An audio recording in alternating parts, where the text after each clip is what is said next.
Orlando degeaba, ești liber să pleci. V-am pupat, băieți.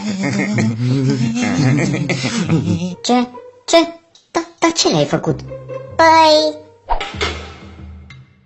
Uite prospătură.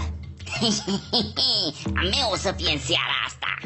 Spune la tata, pentru ce te-au băgat aici? Păi... Le mușcam pula jos la oameni după ce se culcau. Nigerea.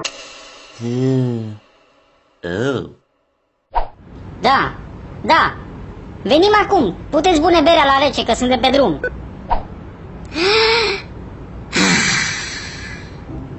Aerul de libertate. Dar ce ai pe mână? M-am tatuat în pușcărie.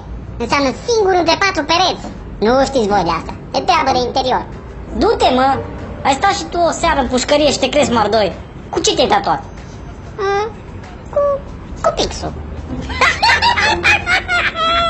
Hai, gata cu metre. Bagă mare că-i semaforul verde. Încă un semafor, încă un stop. Atenție, vine furia, faceți loc! Faceți loc, yo, atenție, vine furia, faceți loc. Ce? Trebuie să mă piși. Of! N-ați avut pișoară în pușcărie. Nie. Așa se pișă lumea în pușcărie, cu pantalonii până jos? Stai, că ți arăt eu ție.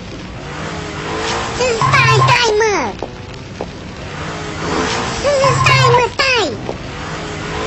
Stai!